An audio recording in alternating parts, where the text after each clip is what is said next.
اعوذ باللہ من الشیطان اللعین الرجیم بسم اللہ الرحمن الرحیم الحمد للہ رب العالمین الصلاة والسلام علی اشرف الانبیاء والمرسلین وعلی آلہ طیبین طاہرین المعصومین الذین اذہب اللہ عنہم الرجس وطہرہم تطہیرا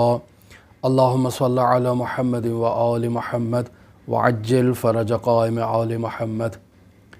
شیعہ علماء اور فقہا کے حالات زندگی میں گراں قدر واقعات جو ہمارے لیے باعث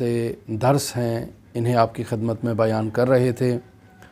اور ہمارا ذکر شیخنا الاعظم شیخ مرتضیٰ انصاری رحمۃ اللہ علیہ کے حالات زندگی میں موجود اور بیان شدہ واقعات پر آپ سے گفتگو کرنا تھا۔ نجف اشرف میں ایک شخص تنگ دستی کی وجہ سے، معیشتی مشکلات کی وجہ سے اپنے ایک دوسرے دوست کے پاس آتا ہے اور آ کر اسے یہ مشورہ دیتا ہے کہ بہت ہماری معیشتی مشکلات ہیں اور ان کے حل کے لیے ہمیں کوئی نہ کوئی اقدام کرنا چاہیے۔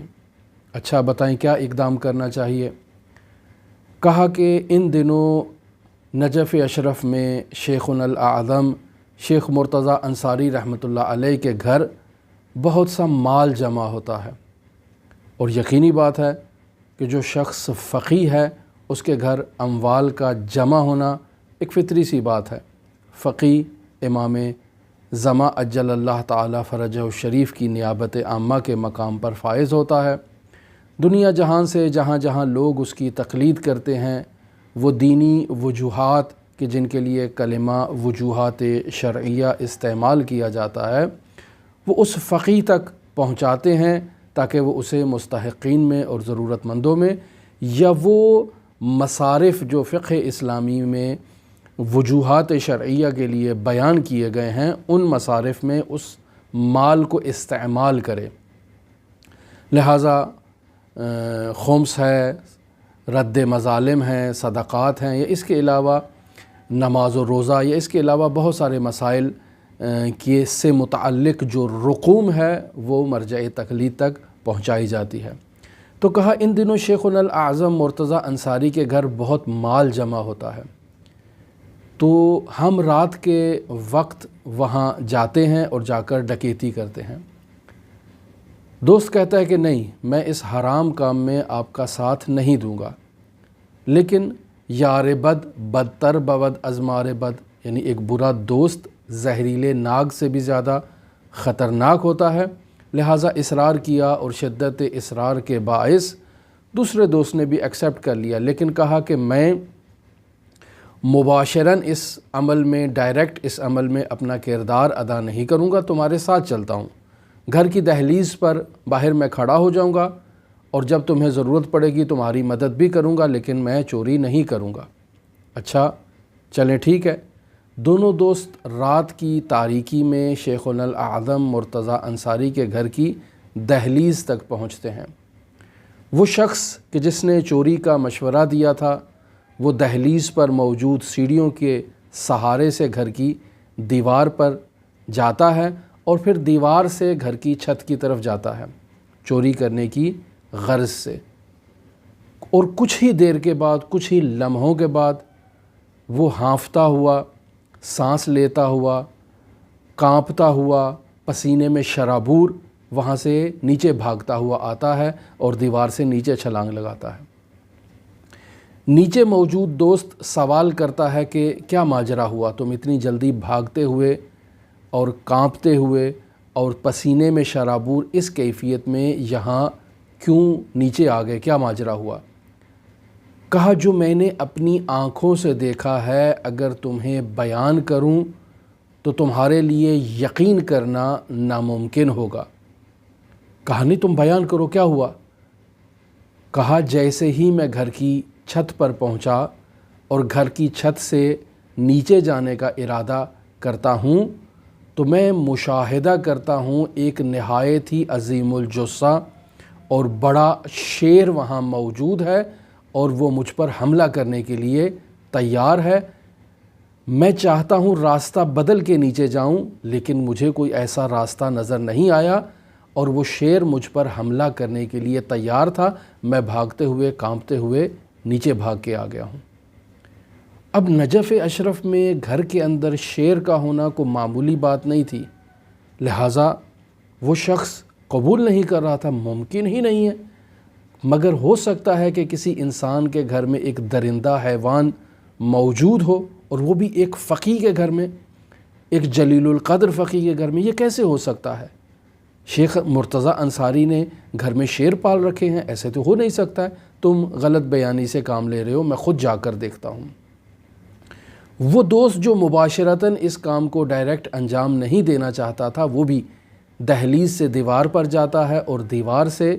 گھر کی چھت پر جاتا ہے، اور جیسے ہی آگے بڑھنے کی کوشش کرتا ہے، دیکھتا ہے ایک بہت ہی عظیم الجثہ شیر وہاں اس کا انتظار کر رہا ہے، اور اسے دیکھتے ہی شیر نے ایک بہت بلند آواز میں دھاڑا، اور جس سے اس کے وجود میں کپکپی جاری ہوئی، پسینے سے شرابور ہو گیا، اور الٹے پیر بھاگنے کی اس نے بھی امان جانی کہ بھاگ لے یہاں سے، اور دونوں وہاں سے بھاگے، اور ان کو شیخنا الاعظم مرتضیٰ انصاری رحمۃ اللہ علیہ کی عظمت اور ابوت کا اندازہ ہوا کہ جو اموال شیخ مرتضیٰ انصاری کے پاس موجود ہیں وہ کوئی معمولی اموال نہیں ہے، حضرت صاحب العصر والزمان عجل اللہ تعالی فرجہ الشریف کے اموال ہیں۔ وہ اموال ہیں کہ جن کے استعمال میں خود شیخنا الاعظم مرتضیٰ انصاری رحمۃ اللہ علیہ شدت احتیاط سے کام لیتے ہیں، اور ان اموال کو اپنے مستحقین تک پہنچاتے ہیں، اور جہاں شریعت مقدسہ مطہرہ اسلامیہ میں ان کا مصرف بیان کیا گیا ہے، اس مصرف میں اس مال کو لے کر آتے ہیں۔ لہٰذا دونوں دوست پشیمان ہو جاتے ہیں اور اپنے عمل سے استغفار کر لیتے ہیں۔ شیخنا الاعظم مرتضیٰ انصاری کی عظمت کا انہیں اندازہ ہو جاتا ہے۔ تو عزیزان محترم، اس واقعے سے ہمیں کچھ درس ملتے ہیں۔ ایک درس تو یہی ملتا ہے کہ انسان حلال الہی پر توجہ دے، حرام الہی پر توجہ دے، حلال کاموں کو انجام دے اور حرام سے اجتناب کرے۔ اگر یہی دوست اپنی اقتصادی مشکلات کا تذکرہ آ کر شیخنا الاعظم مرتضیٰ انصاری سے کرتے، تو شیخنا الاعظم انہی وجوہات شرعیہ سے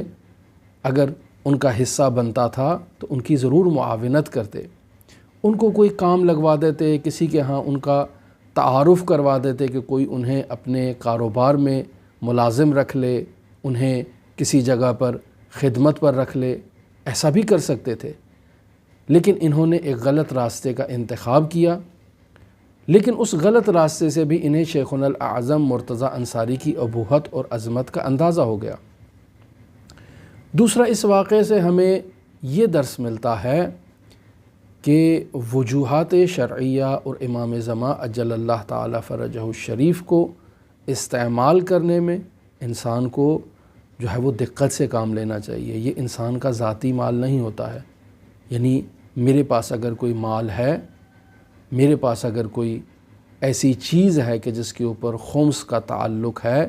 اور مجھے اس پر خمس ادا کرنا ہے، تو میری ذمہ داری ہے کہ میں اپنے مال کو پاک کرنے کے لیے آل محمد کا حق پہنچا دوں فقیہ تک، سادات کا حق سادات کو دوں اگر فقیہ اجازت دے تو، اور امام کا حق فقیہ جامع شرائط تک پہنچاؤں، یا اس کے وکیل تک پہنچاؤں، یا ایسے شخص تک پہنچاؤں کہ جس تک پہنچانے سے مجھے اطمینان حاصل ہو جائے کہ یہ شخص جسے میں نے سہم امام دیا ہے یہ انہی مصارف میں استعمال کرے گا جس مصرف میں یا جس کام میں استعمال کرنے کی فقیہ نے اجازت دی ہے یا امام مولا نے اجازت دے رکھی ہے۔ انسان اپنے مال کو پاک کرے تبھی انسان ایسے درندہ حیوانوں سے محفوظ رہ سکتا ہے۔ شیخنا الاعظم انصاری کے گھر میں کوئی شیر نہیں تھا، یہ حقیقت میں اس اموال کی حفاظت کرنے کے لیے امام زمان عجل اللہ تعالی فرجہ الشریف نے ان دو افراد کے سامنے ایک ایسے انداز میں ایک محافظ کو بھیجا تاکہ انہیں شیخنا الاعظم مرتضی انصاری کی عظمت کا بھی اندازہ ہو جائے اور انہیں ان اموال کی عظمت کا اور اہمیت کا بھی اندازہ ہو کہ یہ امام کا مال ہے، وہ معمولی مال نہیں ہے۔ تو ہمارے اموال میں بھی اگر امام کا مال موجود ہو اور ہم اس مال کو امام کے نمائندے تک، امام تک، یا ایسے شخص تک جو شریعت مقدسہ پر عمل کرنے کا پابند ہو، جسے معلوم ہو کہ امام کے مال کو کہاں خرچ کرنا ہے، اس تک اس کو نہ پہنچائیں، تو یقینی بات ہے امام زمان اجل اللہ تعالی فرجہ الشریف ہمارے امور پر ناظر ہیں، اور اپنے اموال کی حفاظت کے لیے وہ یقیناً ہماری ہی زندگیوں میں ایسے درندہ حیوانات کو ہم پر مسلط کر دیں گے کہ جس سے ہمیں اپنی روزمرہ زندگی میں مشکلات کا سامنا کرنا پڑے گا۔ یہی آپ دیکھ رہے ہیں کہ ہم اگر امام کا حق ادا نہیں کرتے تو معاشرے میں کس قدر مشکلات ہیں، لوگ ہم پر ظلم کرتے ہیں، انواع و اقسام کی مصیبتیں ہم پر نازل ہوتی ہیں اس معاشرے کے اندر۔ یہ سب آپس میں تکوینی اعتبار سے آپس میں جڑے ہوئے ہیں۔ وہ شخص کہ جو وجوہات شرعیہ کو ادا کرتا ہے، امام کے مال کو ادا کرتا ہے، جو امام کے مال پر قبضہ نہیں کرتا، وہ شخص ان مشکلات سے امان میں ہوتا ہے، محفوظ ہوتا ہے۔ یہی اسلامی تعلیمات ہیں جن پر عمل کرنے سے ہماری زندگی میں بسط کی کیفیت ایجاد ہوگی، یعنی گشادگی ہوگی، اور عمل نہ کرنے کی صورت میں ہماری زندگی میں تنگ دستی آئے گی۔ ہم اپنے عمل کو اور جو کام انجام دیتے ہیں اسی کام ہی کے ذریعے سے اپنے نصیب کو بند کر دیتے ہیں یا اپنے نصیب کو کھول دیتے ہیں۔ یہ وہی ملکوتی شیر ہیں کہ جن کی طرف ہم متوجہ نہیں ہیں۔ خداوند متعال ہماری توجہ کو ان امور کی طرف متوجہ کروائے اور ہم ائمہ معصومین علیہم الصلاۃ والسلام کا حق انہیں ادا کر دیں۔ دعا ہے کہ خداوند متعال ہمارے امور کی اصلاح کرے، خداوند متعال ہماری دستگیری فرمائے ان ہستیوں کے ذریعے سے، اور ان پاکیزہ ہستیوں کو ماننے والے پاکیزہ علماء کے توسط سے ہمیں راہ ہدایت کی طرف متوجہ کروائے اور ہم اپنی اصلاح کر سکیں۔ امام زمان اجل اللہ تعالی فرجہ الشریف کے ظہور کی دعا کے ساتھ آپ تمام مؤمنین کی سربلندی کی دعا کے ساتھ آپ سے اجازت چاہتے ہیں۔ اللہم صلی علی محمد و آل محمد وعجل فرج قائم آل محمد۔